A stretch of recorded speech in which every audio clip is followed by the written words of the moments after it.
When these NBA All-Star Team engineers come into a space, magical things happen. And that's what's happening right now. Couldn't be more excited about it.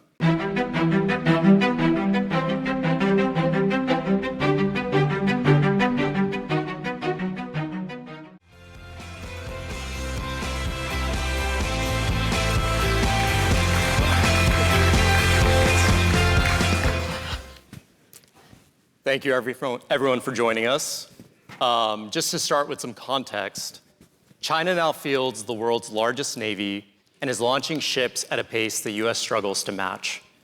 The U.S. Navy has also faced a string of high-profile acquisition failures and has fallen short of recruiting goals by thousands of sailors in recent years, calling into question our readiness for a potential conflict in the Indo-Pacific. At the same time, unmanned vessels, AI-assisted command systems, and other cutting-edge defense technologies are transforming naval warfare. Our panelists today will explore how these trends call into question the character and perhaps the nature of maritime power, particularly how American maritime dominance can be reimagined in the Indo-Pacific. Let's begin with the naval buildup in Beijing versus the state of the U.S. Navy. Congressman, thank you for joining us. How do you see the strategic balance of maritime power in the Indo-Pacific today, and how do we get here? Well, look, I think this is one of the biggest questions that we have to address for our national security and the long-term balance of power across the world. I mean, we know the story of U.S. naval power. I'm from Rhode Island. We feel a special connection to it. So anybody from Rhode Island in there, hello. And you know that back in the 50s, we had something like 800 submarines, and now, or ships rather. Now we have a diminished capacity, about 230. And we know that the national security context here with the Indo-Pacific is got us really behind China's accelerated production, where they have 200 times more capacity than we have. Now, the good thing is we have addressed the problem that we are facing. The challenge here is we need predictability. Because of our political process, which, it's a democracy that you can have if you can keep it, we are in a peculiar situation where we have continuing resolutions taking us from year to year, halfway through the year, really, making a very unpredictable landscape for those in this space to operate in. And I had two amendments, for example, in last year's defense appropriations bill that did not make it through, that were focused on building up our capacities.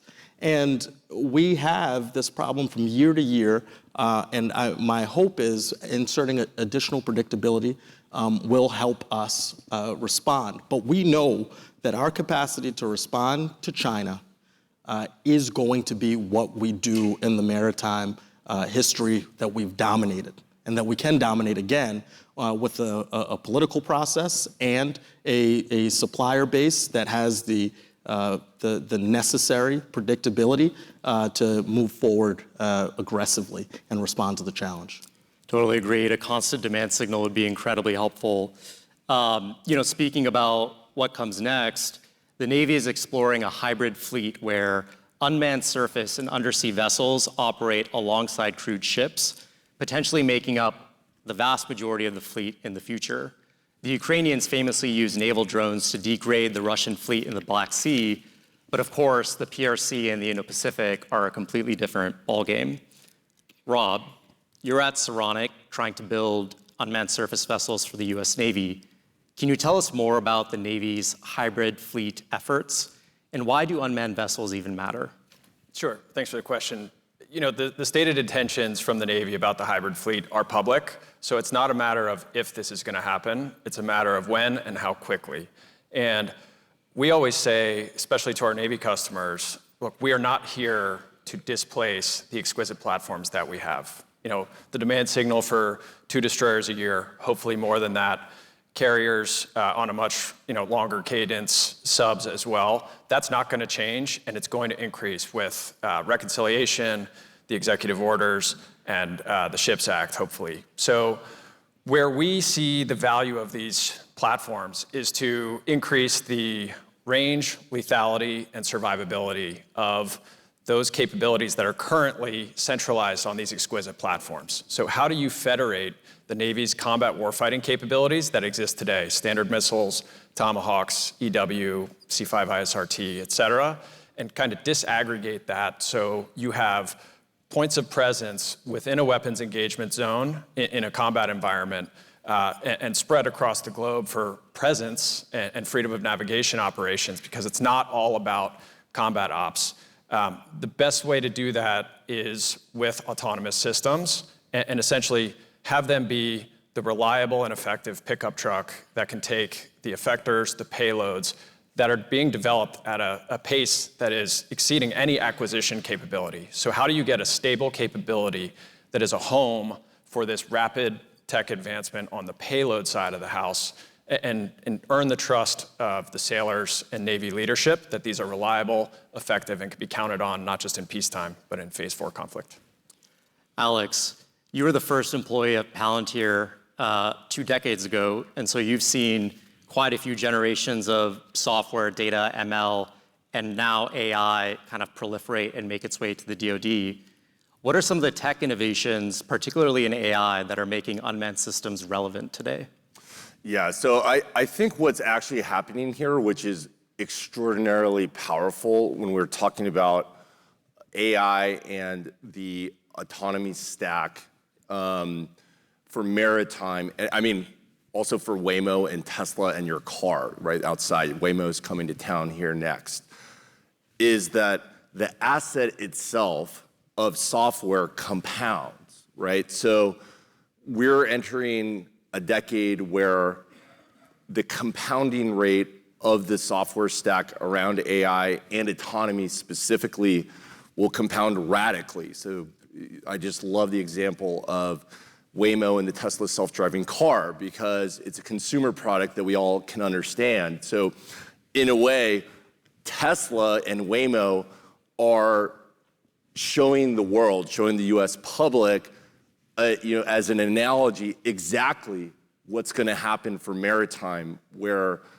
companies that are building the autonomous stack, more and more data collected from ships over the Pacific Ocean, over all the oceans, it will compound. These boats will get better. In the same way the car drives itself in a much better way and becomes safer every single year.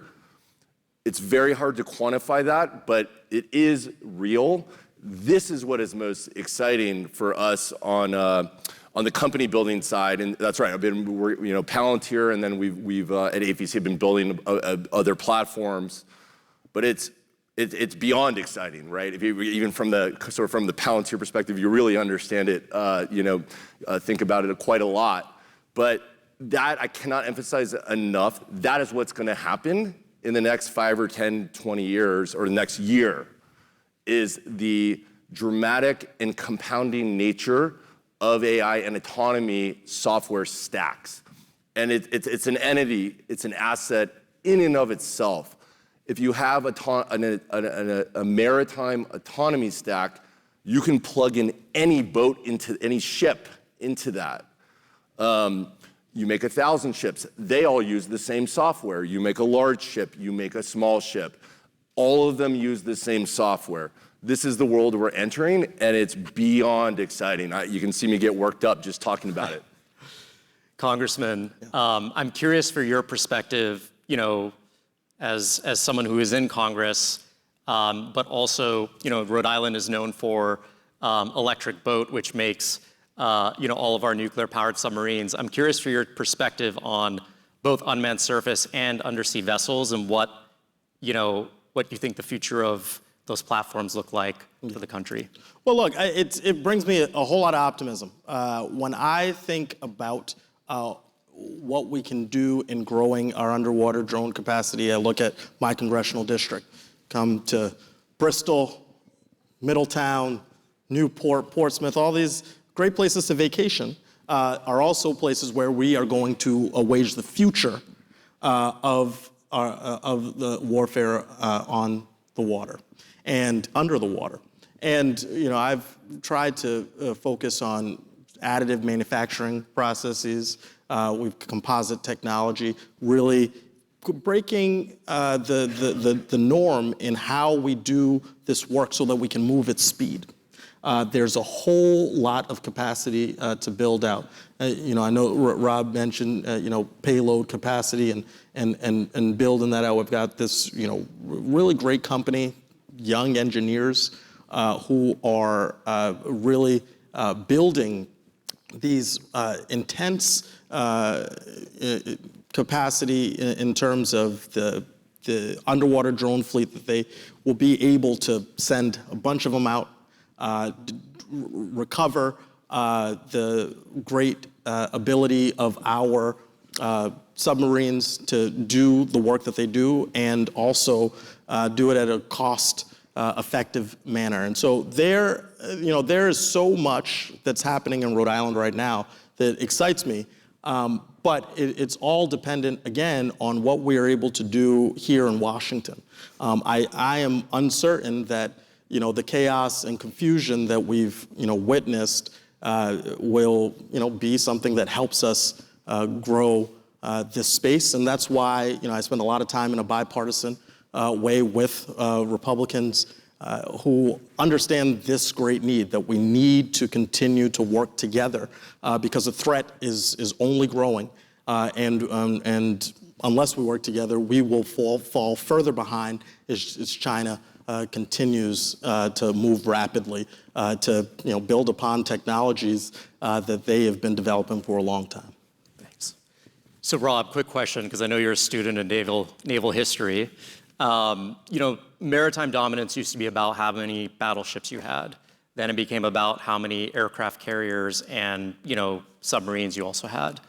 What does the future look like for the next 50 years of maritime dominance?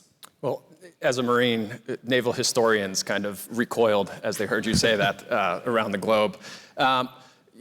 Combat mass is a principle that applies in every domain, and whether it's sail to steam, steam to nuclear, the next advancement in the maritime domain is autonomous systems, be they undersea or on the surface. And he who has more generally has the advantage. And when you face the tyranny of distance in the Pacific, there's a lot of talk about GPS denial, jamming, et cetera. It is the only time when the tyranny of distance actually can work in your favor, because it's really hard to jam everything over a large distance for an extended period of time. You get to pick one, maybe two. So these distributed systems offer a new way to counter not just electronic warfare threats, but the weapons engagement zone. Every time, and cleared people in the room probably have a mental image in their head of where that range ring is, where it is the do not cross line.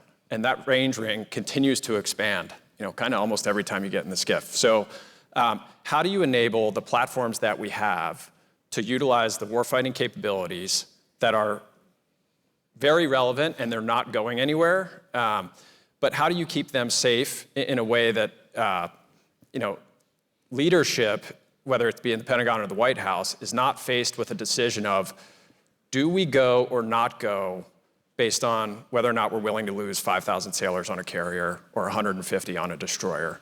The follow-on piece to that is, I remember when the Ronald Reagan CVN 76 was $6 billion, and hair was on fire in DC that a carrier would cost $6 billion. And now we're up 12, 14 billion, and a destroyer is 2.4 as a full-up round. That's just not sustainable from a budgetary perspective.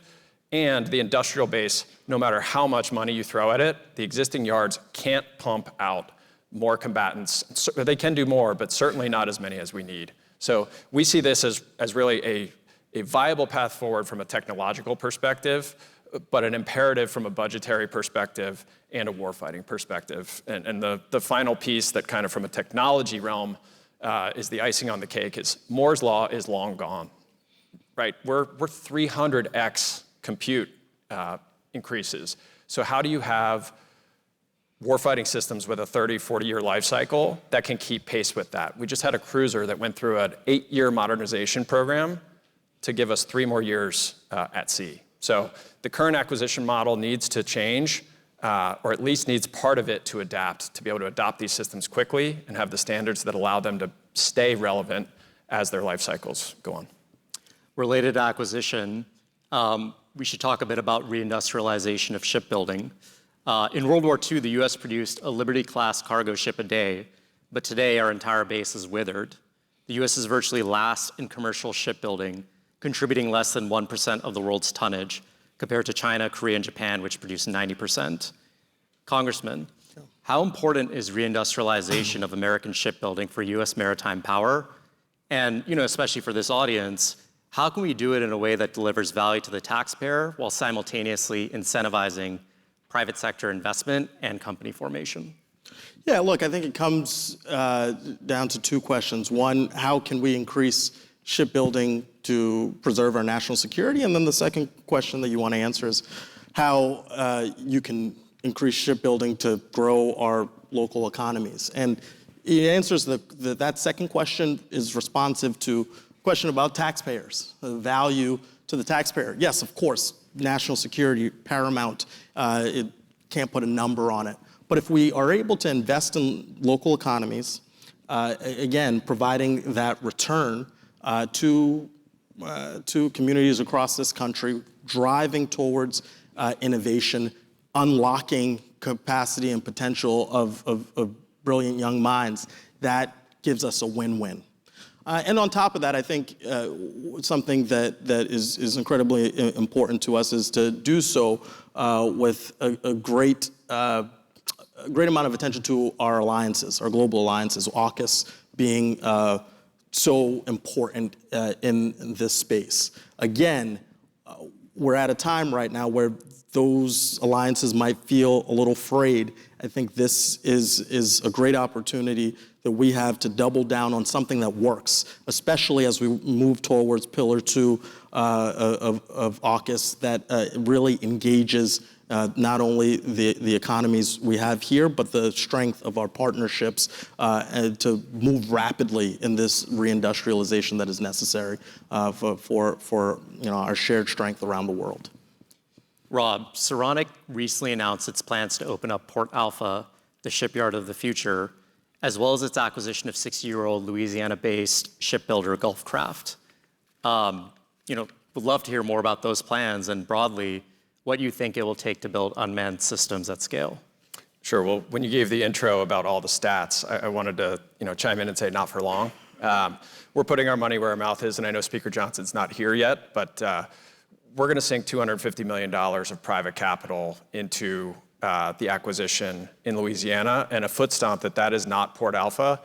The reason we acquired that yard was because we saw the need for immediate capacity for medium unmanned surface vessels and up from there, as well as commercial capacity, because this isn't just a DoD problem. Our commercial shipbuilding industry is suffering as well. So we maintained 100% of the workforce and really changing the paradigm. Large raises, you can't be a tech company without having free food and energy drinks, which was transitioning from a paid vending machine for the workers who would take a 25-cent an hour raise and go to any other yard, to really buying in on the mission and the imperative of what we're doing to help the country and also help Louisiana and other shipbuilding centers of gravity.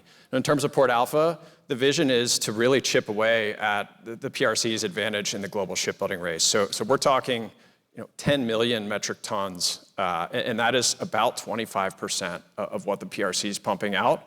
We want it to be the largest autonomous shipbuilding yard in the world, and we're building it from the ground up. I mentioned before, Congressman, additional capital, both private and from the government, is going to help the existing industrial base. But we have to build this yard from the ground up so that we're not constrained with legacy processes and some of the things that actually drive some of the legacy workforce challenges. So this is a clean sheet design. We're in site selection right now, and this is going to be a multi-billion-dollar investment to really help jumpstart this. And it's not just a Saronic play. We're hoping that our unique capabilities with operational experience, the private capital backing that we have, and experience dealing with the government will help other startups that don't necessarily have operational backgrounds and don't know how to do business with DoD.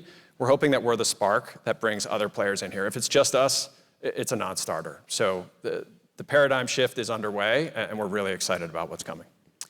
Alex, you get the last question. A number of other companies have begun to enter into the shipbuilding industry. For example, both Palantir and Anduril announced partnerships with South Korea-based HG Hyundai, which is a shipbuilder in the country. What roles do you think tech companies and startups should play in revitalizing shipbuilding, and what help would you like to get from the government? Yeah, I mean, I think what's getting coming into focus now is shipbuilding and the Navy have more or less been ignored by Silicon Valley. I mean, I've been doing startups for 20 years, and we just haven't seen anyone do a startup where they're building ships or unapologetically building things for the Navy. That's changed, right? So some of this is a shift.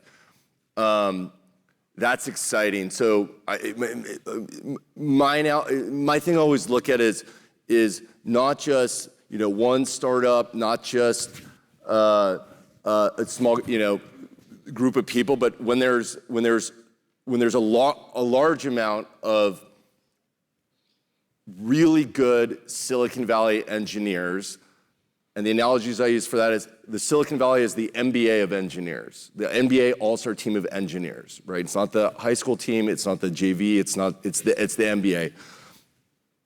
When those NBA engineers en masse go into a space, magical things happen. Innovation all the way up and down the stack. And I think that's what's getting kicked off right now. I study this. I spent a lot of time on it. I talked to a lot of engineers. We helped set up, helped incubate Saronic, but I've been pitched 10 maritime startups in the past 2 months. 10. Hadn't had really many before that. So it's happening, right? It's really exciting and really cool. What can the government do? I think the startups are getting better at working with the government. I think the government is evolving and moving towards the challenge presented with China and otherwise. So I have confidence in that. What I look at, what I know is true is when these NBA All-Star Team engineers come into a space, magical things happen. And that's what's happening right now. Couldn't be more excited about it. Love to end on that note. Thank you.